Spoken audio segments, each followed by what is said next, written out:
You have heard of fairy godmothers before, painted in silver and candlelight, fluttering like a dream that arrives just in time. But that is not quite what I am. I am a fairy of the valley, old as the roots beneath the river, soft as the breath that moves through reeds. My wings are not spun from glass, but from the green hush of leaves. My gown, the pale color of dawn mist. I tend to the small, persistent things of the world.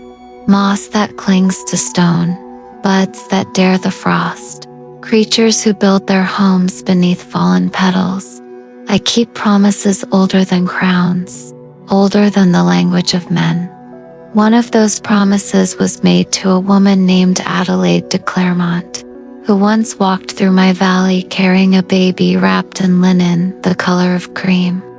She laughed as she spoke to the trees, my trees, as though she could feel us listening. I loved her at once for that. Humans rarely remember we can hear them. She whispered to the infant in her arms, "Ella, little light, may you always see the beauty hidden in the dust." And I, unseen, promised the same. When the child was still small enough to chase butterflies with unsteady steps, her laughter scattered through the orchard like sunlight broken on dew. I watched from the shadow of a plum tree, marveling at how the bees turned toward her voice. Even the smallest fox kits crept nearer when she sang. Such hearts are rare, those that carry peace as naturally as breath. But time, cruel in its patience, thinned Adelaide's laughter. One spring morning, the birds grew silent before dawn, and I knew. The mother's voice did not rise again. The valley dimmed that day. I hovered among the blossoms, helpless. For all my power over seed and bloom, I could not bargain with the silence that takes a heartbeat and never returns it. There are rules deep and binding that hold fairies to their places. We may guide but not govern, protect but not prevent. Above all, we must never interfere until a mortal heart calls to us freely. Love cannot be forced, and neither can faith. So I waited. Years folded themselves like pages turned by wind. Ella grew, first solemn, then quietly bright again, tending to the rose bush her mother planted. I watched her hum the same lullabies Adelaide once sang. It felt as though the garden itself leaned closer to hear. Then came Lady Clermont, a woman of polished grace and chilled perfume. She arrived in a carriage painted in winter tones, her daughters, Genevieve and Colette, peering from the windows with eyes sharp as thorns. The house that had smelled of honey and bread began to carry the scent of starch and sighs. Curtains were drawn tighter, laughter measured like coins.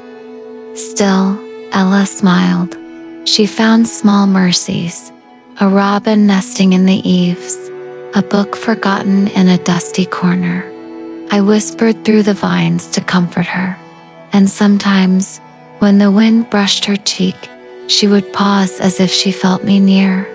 It is strange to be guardian to someone who does not know you. You become a shadow stitched to her happiness, rejoicing in silence when she finds a moment of peace, mourning invisibly when tears soak her sleeves. One night, I saw her sitting by the hearth, smudged with soot. The stepsisters had mocked her again, twisting her name into cruelty, Cinderella. They called her, as though ashes could stain a soul. She laughed softly, a sound both brave and breaking. I longed to appear then, to tell her that even cinders glow when stirred by breath. But the rules bound me like ivy around stone. She had not yet called, not truly. The heart must open its door before magic may enter. So I kept my vigil. Seasons circled. Flowers I planted for her bloomed and withered unseen. Owls carried my watching eyes through moonlight. Foxes kept her paths safe from wolves. Every kindness I could send without revealing myself, I did. When loneliness settled heavy on her shoulders, I guided a single starbeam to fall across her face as she slept, so she would dream of light. When she wished for her mother, I stirred the roses to bloom out of season, their scent wrapping around her like an embrace.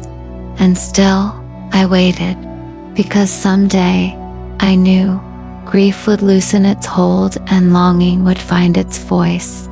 And when that voice trembled into the night, when she finally wished for something more than sorrow, I would come. For that is the covenant between the wild and the weary. When a heart dares to hope again, the old magic wakes. Until then, I remained the unseen gardener of her days, tending patience as though it were a seed. And beneath the silver hush of countless moons, I whispered a promise into the sleeping earth.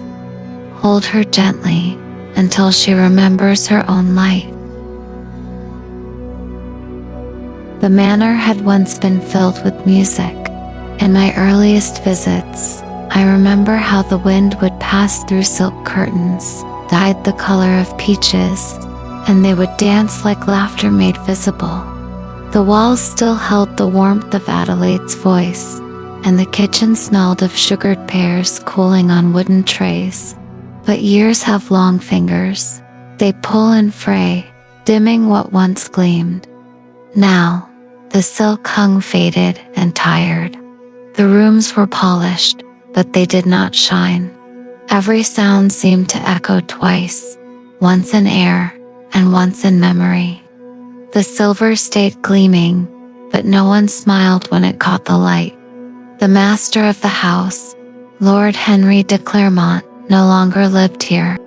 He was a merchant by blood, though his late wife's family had been of gentler birth. He loved trade and the sea's distant horizons more than the ceremony of noble halls.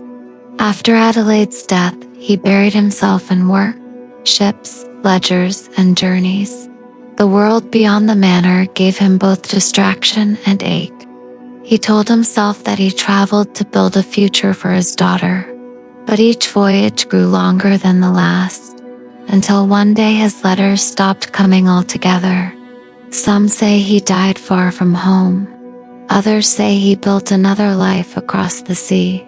Whatever the truth, the absence became the same. A hollow chair at supper, a quiet that even the ticking clock pitied.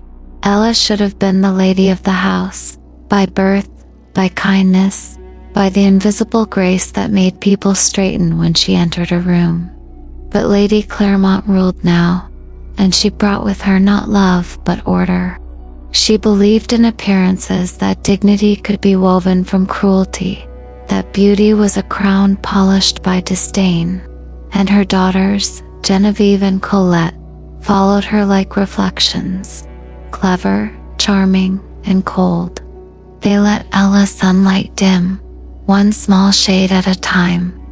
At first it was gentle neglect, a seat forgotten at table, a dress misplaced, a voice ignored. Then came the sharper edges, errands, demands, and mockery, disguised as laughter. When servants left for fear of Lady Clermont's temper, Ella quietly took their work upon herself.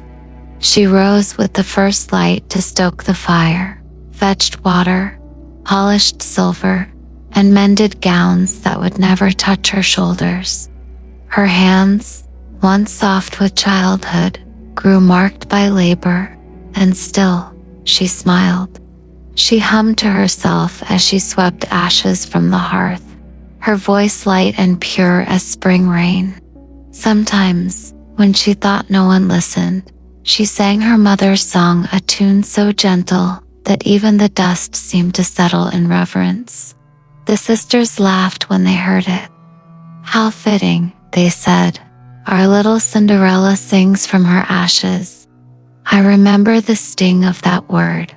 I felt it in the roots of the garden, in the breath of the house itself. Words have power, they are spells in disguise, and that one sought to bind her to shame.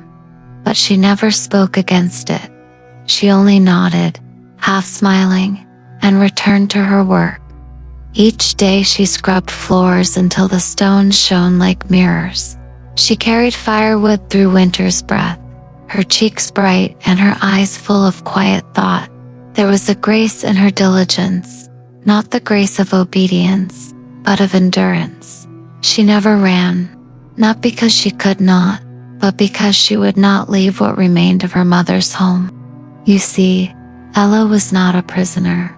She was a guardian of memory, of hearth, of gentleness. Even as cruelty tried to rewrite her place, she stayed to protect what was left of love. On market days, the house's iron gates would open, and she would step beyond them with a woven basket and a shawl too thin for the season. Ah, how she loved those mornings. The town lay a few miles away, along a winding road flanked by poplars.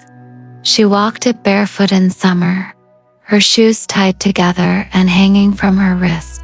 She would stop to greet the baker's wife, or kneel to pet the miller's dog. The marketplace greeted her not as a servant, but as a friend. She had a way of turning small exchanges into moments of kindness, asking the price of apples as though she were being told a secret, thanking the butcher as if he had given her gold instead of meat. The merchant smiled longer on those days, and the children who carried baskets for coins followed her, not out of need, but out of affection. When her errands were done, she walked back slowly, the basket now heavy with flour, herbs, candles, and soap. The road home sloped gently uphill, but she never hurried. She would hum to herself, pausing to watch bees working in the roadside lavender, or to wave at a farmer harvesting early cabbages. And as she neared the manor gates, I could feel her mood shift, a soft sigh, a fleeting hesitation, the way one might linger before stepping into cold water. Yet every time, she crossed the threshold with her head held high. I watched her from the vines clinging to the garden wall, and I thought, this is the kind of strength no magic can teach.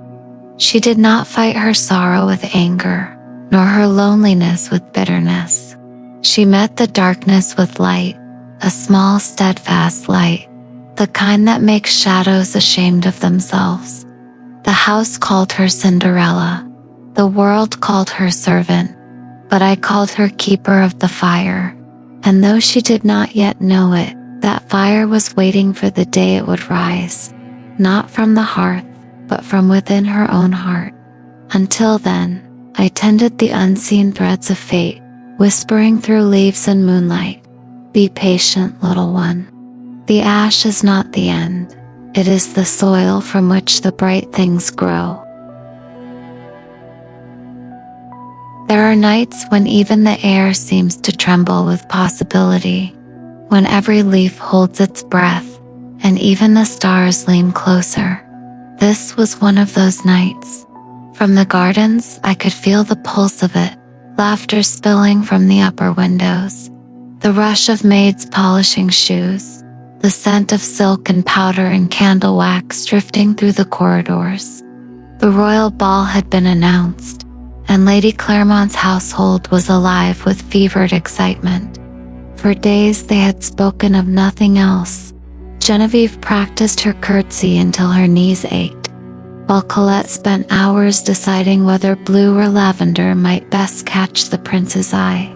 Lady Claremont paced the halls like a general before battle, directing servants, measuring hems, commanding perfection.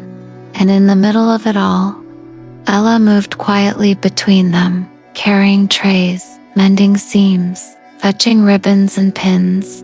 Her fingers brushed against silks she would never wear, her arms heavy with gowns she would never call her own. Yet her face was serene, not smiling, but not broken either, simply still, like a pond holding the reflection of the moon. I watched her that afternoon as she brushed her stepmother's gown. her gaze wandering toward the window where sunlight fell in warm squares across the floor. There, outside, the world was humming, children chasing one another through the fields, a farmer calling to his oxen, the scent of rain on the wind. Her heart reached toward it, though she said nothing. You see, she never dreamed of crowns or jewels, nor of dancing with princes. She only longed to belong, to walk freely in a place where no one called her servant, to laugh without fear of being scolded, to see the world beyond the gates and know what it meant to be alive, to have moments that were hers alone. That evening, as the household prepared to depart, the sisters paraded before the mirrors, admiring their glittering reflection. They called for Ella to lace their bodices, to fasten their jewels, to fetch perfume. She obeyed, her hands steady even when her heart trembled. When the carriage doors closed and their laughter faded down the lane, the manor fell silent. The echo of their joy lingered in the hallways like perfume on wilted flowers, and in that silence, I felt her loneliness unfold like smoke. She wandered into the empty parlor, where the fire had burned low. The ashes glowed faintly orange, gold, and gray. She knelt there, tracing small circles in the soot with her finger. For a moment, her reflection shimmered faintly in the darkened glass of the hearth, a girl of warmth and light, hidden under the shadow of duty. Then her hand stilled. I saw it before she did, the tear gathering at the edge of her lashes, trembling as though uncertain of its right to fall. It was not born of envy, nor of bitterness. It was something gentler, the ache of being unseen for too long. That single tear slipped down her cheek and landed softly on her palm. She looked at it as though surprised by its weight. Then she whispered, almost to herself, I don't want a prince. I just want to feel like I exist. The room exhaled. The fire shifted, and somewhere deep beneath the floorboards, I felt the call I had waited for all these years. You see, magic is not summoned by longing alone. It must be awakened by honesty, a heart that has stopped pretending it is content. Her tear fell upon the ashes, and the embers stirred. The air shimmered with a faint glow, like the sigh of 1,000 sleeping flowers. The scent of lilac filled the room, and from the hearth itself, a soft green light rose, tendrils of mist curling upward, like vines searching for the sun. That was how I came to her, not with thunder or spectacle, but with a whisper through the soot and a breath of wind that smelled of rain. When she lifted her head, she saw me standing there, the faint outline of a woman woven from moonlight and ivy, my gown shifting with the colors of dawn and dusk. She did not scream. She simply stared, eyes wide, half believing, half dreaming. Who are you? She whispered. I am one who listens, I said. One who waits for a heart to call my name. She looked around the empty room, uncertain. I didn't call anyone, oh my dear, I said, smiling softly. You did? Her hands trembled. She brushed her cheeks, still wet with tears. Then, you've been waiting for me. For a very long time. Outside, the moon had risen round and silver, spilling light through the window onto the soot-streaked floor. It caught in her hair, and for a moment, she looked less like a servant and more like what she truly was, a spark of the same light that had once filled her home. The fire crackled, and my magic stirred, gentle but certain. Flowers bloomed faintly in the corners of the room, tiny blossoms of pale blue and silver that vanished as quickly as they came. Ella, I said, using the name her mother gave her, you have been brave in silence for too long. But courage does not always mean enduring. Sometimes it means daring to hope again. She shook her head. Hope there's no place for me there. That world is not for girls like me. Then let us change the world, I said, if only for one night. The ashes brightened, swirling softly around us, lifting in delicate spirals of light. Her eyes widened, reflecting every shimmer, disbelief, wonder, and the smallest, most precious thing of all, possibility. It was then that she smiled for the first time in years, shyly, as if rediscovering how, and I knew the night had begun. The magic that slept in the roots of the valley, in the size of willow trees and the pulse of hidden streams, awoke once more. Because one girl, sitting alone beside her fire, dared to wish not for riches or glory, but simply to be seen. And that, more than any spell or wand or kingdom, is where true enchantment begins. Ah, Cinderella. How small she seemed in that darkened kitchen, a figure carved from patience and sorrow, sitting beside a dying hearth as if her own light had gone out with the last ember. The air around her was heavy with years of silence, yet still she hummed softly to herself, a melody so faint it might have been mistaken for a sigh. I had watched her for so long, the way she bowed her head when scolded, how she apologized for taking up space in a world that never thanked her. Even now, I could see her fingers trembling as she folded rags, her spirit still gentle, still unbroken. When her tears fell, they did not hiss in the ash. They bloomed small, glowing things, too proud to fade. That was the moment I knew she was ready. I did not arrive in thunder or flame. My kind does not need such entrances. I came quietly, like the light that slips through the shutters before dawn. The air stirred, the shadows thinned, and the room seemed to exhale for the first time in years. She looked up, startled, eyes wide but unafraid, and for an instant I saw what she could not. The heart of a girl who still believed in kindness despite the cruelty of the world. Poor child, even as wonder bloomed around her, she whispered an apology for the mess, as though my appearance were an inconvenience. I could not help but smile.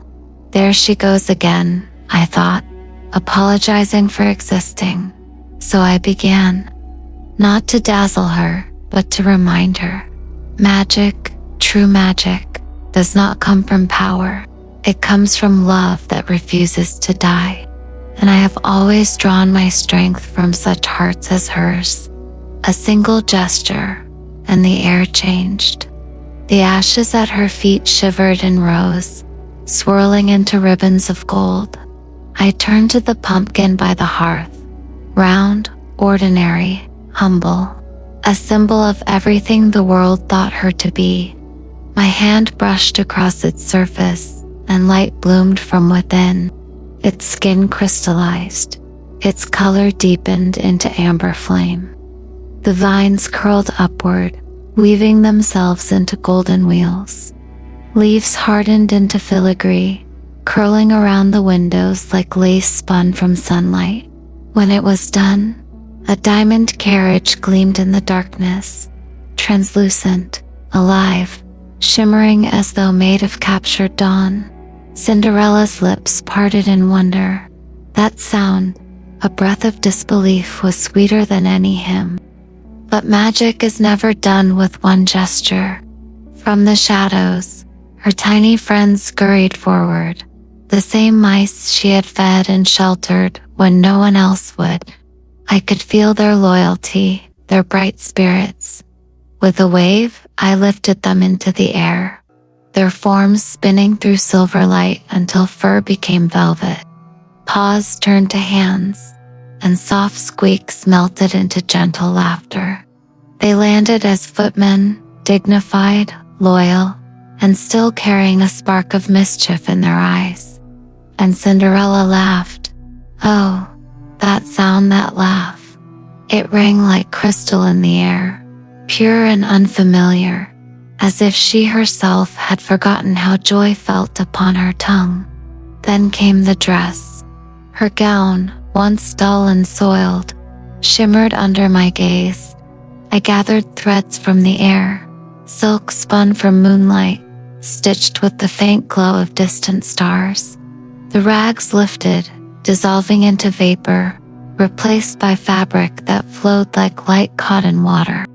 I shaped it not after the fashions of the court, but after her, simple, graceful, luminous, layers of soft silver and pale blue, shifting as she moved, like twilight turning into dawn. It was not made to make her beautiful. It was made to reveal the beauty she had always carried. Her hair fell in loose curls, kissed with starlight. Her cheeks glowed, not from rouge, but from warmth rediscovered. Her eyes, dear heavens, her eyes shone brighter than any jewel I could conjure.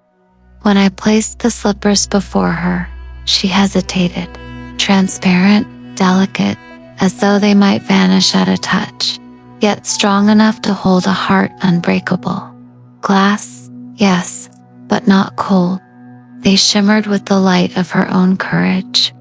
At last she stood, trembling, radiant, transformed, not because of the gown, nor the carriage, nor the spell, but because, for the first time, she saw herself the way I had always seen her. Before she left, I whispered, though the night itself seemed to listen, "This evening is not about the prince. It is about remembering who you are." And as the diamond carriage rolled away, I remained beneath the quiet stars, watching the glow fade into the misty road. In all my long existence, I have shaped many wonders, but none so beautiful as the moment Cinderella believed in herself. The castle shone that night like a lantern suspended above the valley, its towers glowing with hundreds of candles, its windows trembling with laughter, music, and the hum of silk against marble.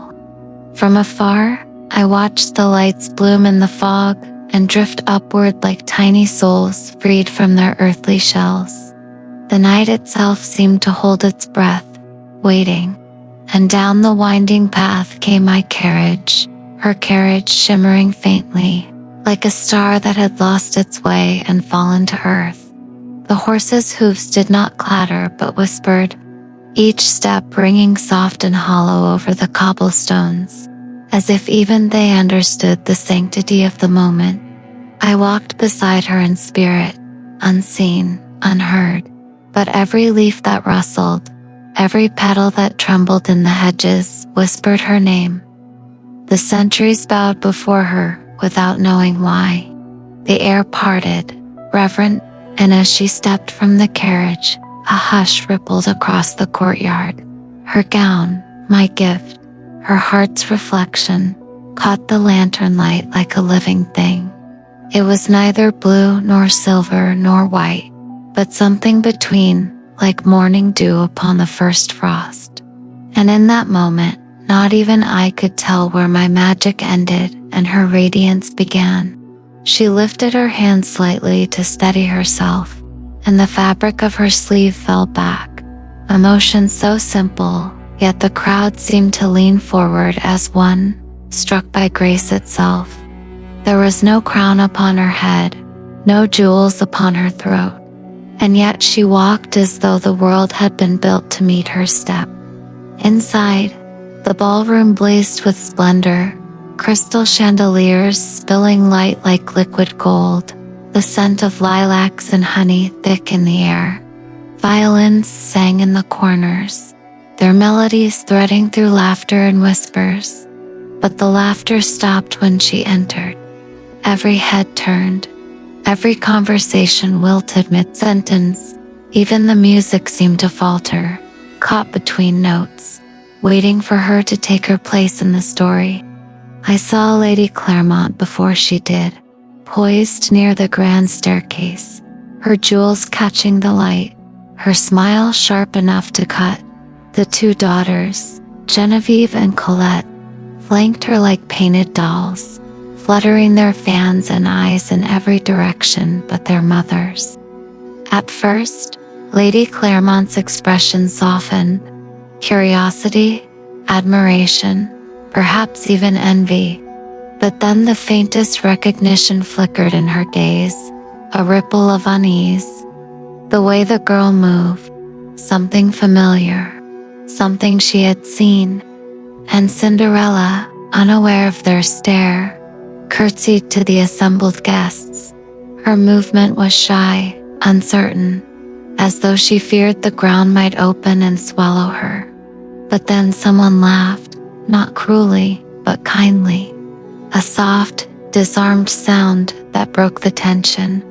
And when she lifted her head, her lips formed the smallest smile. It spread through the room like dawn. I felt it from where I stood, that awakening, that rediscovery of herself. The magic I had woven was no longer in the fabric of her gown or the gleam of her shoes. It was in the way she breathed, the way she existed. Then came the prince. He had stood aloof all evening, smiling politely, dancing with practiced charm, the way heirs often do when their lives are arranged in advance. But when she entered, I saw his composure falter. His gaze followed her as though tethered by invisible thread. He asked no one who she was. He simply crossed the marble floor, unhurried, yet certain. The crowd parting before him like reeds before a current. When he reached her, the musicians seemed to sense it. The music softened, deepened, found its rhythm in their silence. He bowed. She curtsied. For a heartbeat neither spoke. And then they began to dance. It was not perfect, not at first. She stumbled, nervous, her slipper catching the light as she tried to follow. But he only smiled, and soon they found the rhythm together. Step after step, their movements began to flow like water, effortless and full of wonder. All around them, the court watched in rapture. Even Lady Claremont's painted smile trembled at the edges. Genevieve snapped shut with an indignant crack. Colette clutched at her pearls as if holding on to her pride. But Ella, sweet, shining Ella, saw none of it. She had long forgotten her place in the world. In his arms, she was neither servant nor stepdaughter, neither mocked nor invisible. She was simply herself. I stood unseen at the balcony, my presence woven into the candlelight. My heart, if such things still beat in creatures like me, ached with quiet joy. To see her there, laughing, radiant, alive, it was worth every year of silence, every rule that bound me, every moment I had held back. But then, a sound, soft at first, distant, the beginning of the end, the clock. Its bell rolled through the hall, heavy and inevitable, echoing across stone and silk alike. The 12th hour?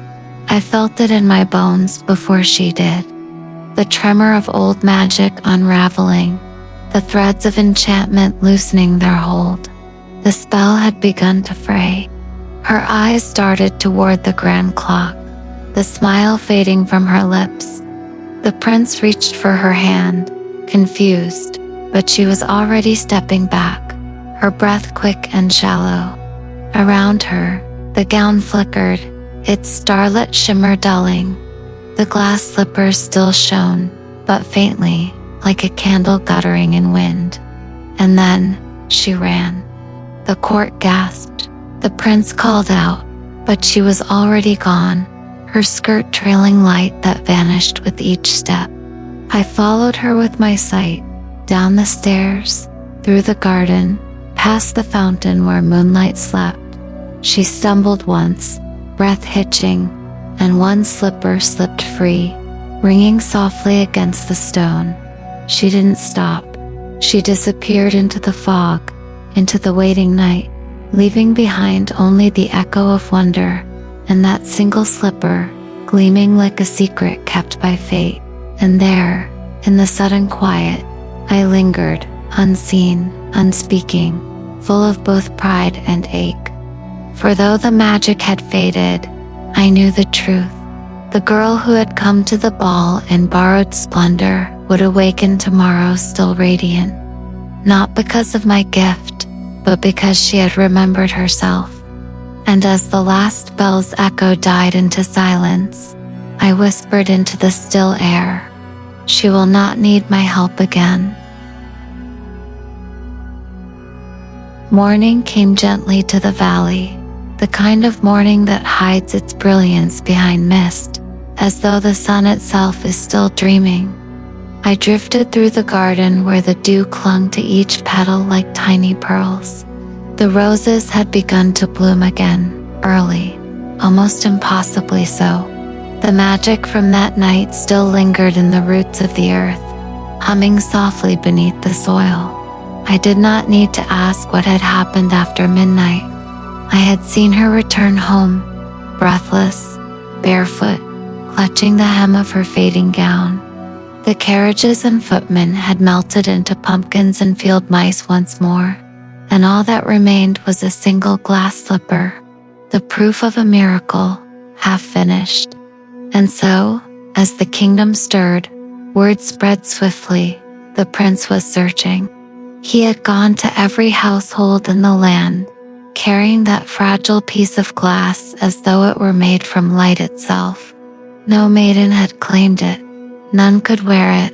The shoe shimmered faintly in his hands, as if it, too, refused to belong to anyone else.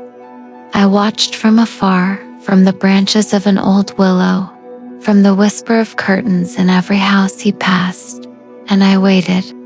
When at last his carriage reached the Claremont Manor, the day had begun to fade again. The house stood quiet, grand but tired, its windows dim, its heart colder than ever. Lady Claremont was already waiting, her daughters flanking her like two anxious sentinels dressed in frills. They curtsied deeply, too deeply, the kind of curtsy meant to impress, not to honor.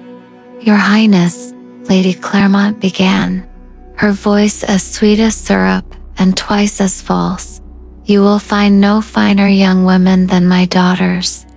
The prince, polite but weary, nodded and gestured for his servant to bring forth the slipper. It gleamed faintly against the firelight, delicate, flawless, impossibly small. Genevieve was the first to try. She sat upon the cushioned stool with a proud little smile, confident that beauty and will might bend destiny. But the moment the slipper brushed her toes, her smile faltered. She pushed harder, grimacing, and then winced in pain. The prince turned his gaze politely aside, but I could see the faintest flicker of impatience in his eyes.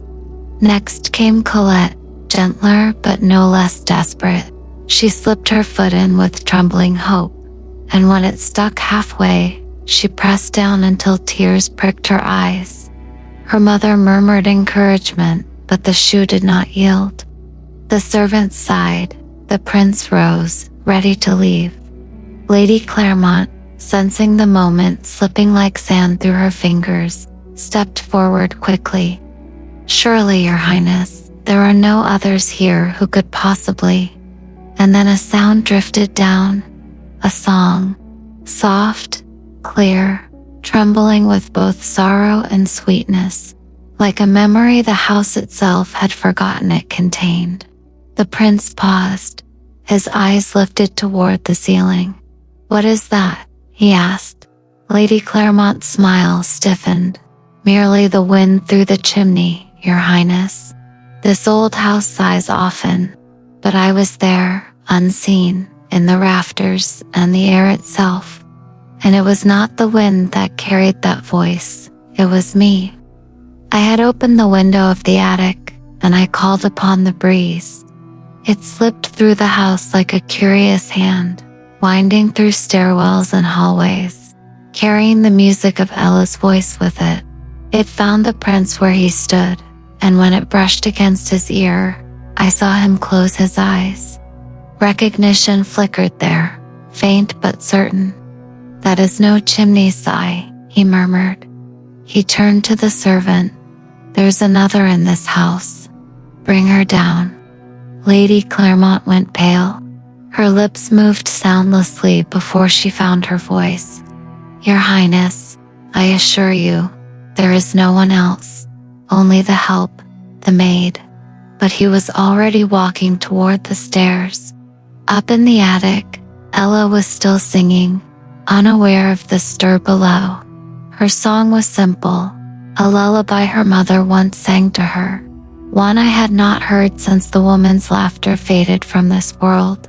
She sang not for an audience, but for herself, for the quiet courage it gave her to face another day. When the door creaked open, she turned, startled, half expecting scolding or new chores. But instead, the prince stood there, framed by the fading sunlight. He looked at her, really looked at her, and I saw the recognition dawn in both their eyes. Her hair was loose, her dress simple, her hands still dusted with flour. But none of that mattered. To him, she was the girl from the ball, the girl of light and laughter and mystery. Lady Claremont and her daughters stood behind him, pale with disbelief. The servant carried the slipper forward, unsure, and knelt before Ella. I hovered above, my magic quiet but ready. The air shimmered faintly with anticipation, as though the walls themselves knew what was coming. Ella hesitated. "Oh, it couldn't possibly be me," she said softly, lowering her gaze. But the prince smiled. "Try it." The slipper slid onto her foot, as though it had been made for her alone. Smooth, perfect, inevitable. And then she reached into her apron and drew out its twin, the other slipper she had kept hidden all along. The two shoes touched, and in that instant the air bloomed with light. It wasn't the violent flare of sorcery. It was gentler, more sacred.